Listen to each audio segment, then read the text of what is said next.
Why you shouldn't buy a business that is for sale. Well, first of all, you need to realize that deals are everywhere. You just need to learn to look for the signposts. For a start, to find deals, you need to position yourself to be looking for deals in the first place. You have to think about where the deals are. It's very tempting to Google businesses for sale, but that will just suck you into a bunch of brokers' websites or businesses for sales websites and turn you into a busy fool. When you contact brokers, the business owners already have an expectation around the deal structure and the amounts of money they're looking for. And that can be a really toxic and challenging place to try and talk them back down from. Brokers are a real pain in the arse for manipulating the profit figures and then giving the seller the idea that they can get huge multiples of this new invented profit. Quite often that's because the broker is charging an upfront fee. So really their business is less about selling companies and more about signing people up to get the upfront fees. Also, a vendor company's broker selection is often dependent on who gave them the best deal. If two brokers say your business is worth $1 million, but one of them says it's worth $3 million, people don't tend to question where the other $2 million came from. They tend to sign up with the broker that tells them they can get $3 million. Invariably, the business might end up selling for $1 million and the broker still gets his commission, but the inflated price was used to get them on board in the first place. Sometimes it takes a year for somebody to realize this, but sometimes they can have their business listed for 5 or even 6 years before they realize this. Property experts don't spend their days staring in estate agent windows, and you shouldn't be looking for businesses for sale on websites or with brokers or with insolvency practitioners. If you're looking to acquire a business, don't look for businesses that are for sale. There are so many reasons, but I'm going to give you a few here. You're probably dealing with a broker. Not always, but with a lot of businesses you end up dealing with a broker. The broker can't make a decision, and they're only interested in getting the highest price as they get a percentage of the deal. You want to deal directly with the principals. You need to build rapport. You need to get to the bottom of their motivations and their needs so that you can present a deal structure that solves their issues and gets you a deal. It's the win-win scenario that you're trying to create. You can get into the competitive bid situation, meaning that you're being played off against another buyer, real or imaginary. The fact is that they're actively selling and it creates huge time traps where you invest weeks or even months of your time only to find out they had a cash buyer all along and they just wanted you as a stalking horse. They have really high expectations. You know, their better half is down at the Mercedes showroom picking out the leather colours for the interior, and you've got to try and talk them back from that one. They've mentally checked out of the business already. So, businesses frequently decline in the year after they're put up for sale as the owner is mentally checked out. Look, it can take about 9 to 18 months to sell a business in the conventional way, and that's just the physical process. And that's when you've got a buyer already there. So deal fatigue can really set in, affecting the business, which means that at the last minute, the buyer wants a better price, now for a much smaller business.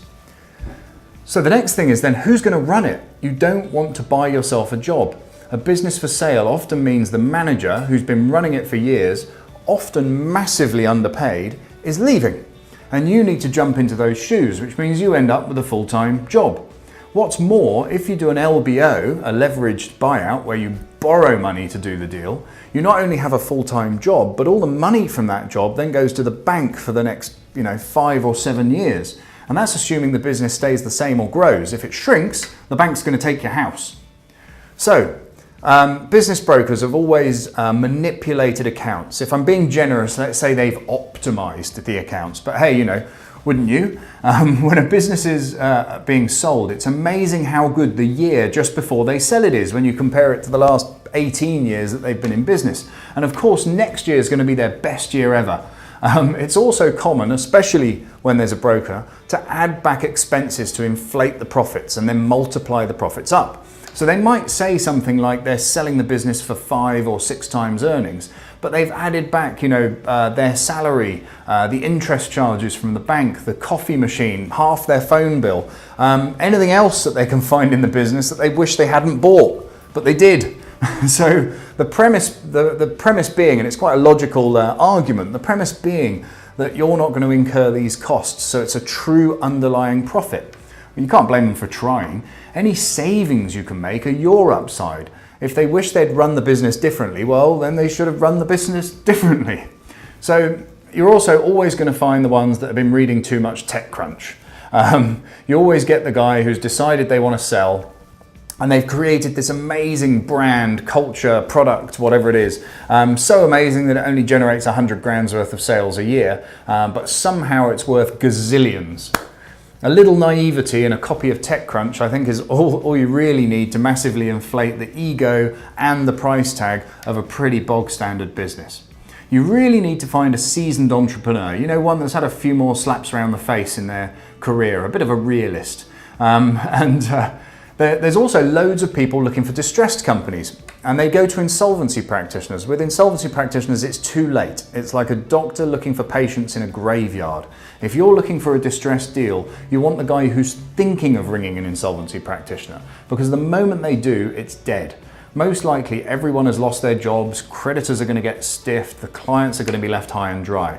If you can get in there before, you can rescue all of these people. Of course, insolvency may form part of the wider strategy, but it shouldn't be a source of deals. It's a tool, it's not a market. So what can you do? Well, I go into loads of different sourcing strategies on the Harbour Club that will give you a regular flow of deals. But one really simple idea you can start with right away is to start by positioning yourself as an investor. Practice your pitch and look for the signposts. Networking can be a hugely powerful way to do this. There are plenty of organised networking events specifically designed to do business. Try going to one of those events, stand up and say that you're an investor. To use a farming expression, it will be like flies on shit. You'll get everyone's business card immediately. You just have to weed out all the kind of real estate deals and business startups to get to the real businesses underneath. But it doesn't have to be that kind of structured networking if that doesn't get you interested. Every meeting, every dinner date, coffee break could be a new opportunity. In fact, your next deal is probably a number saved in your mobile phone. Think about it. If you have hundreds of people in your phone, none of them know that you're an investor in small to medium-sized businesses. Why not make a list of 30 of the people that you haven't spoken to for ages and call them up for a chat? Start by seeing if you can help them. I call this the karmic deficit. Help them and they feel compelled to help you. So is there an introduction you can make or some way to support them? And then say what you're looking for and see if they can help.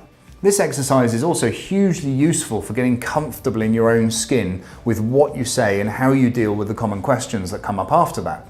After about the 30th one, you're going to sound like you've been saying it for years and you're ready to be dropped straight into a live fire scenario.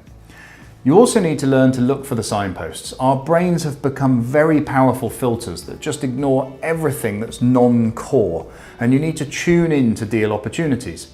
It sounds simple, but most people just aren't listening.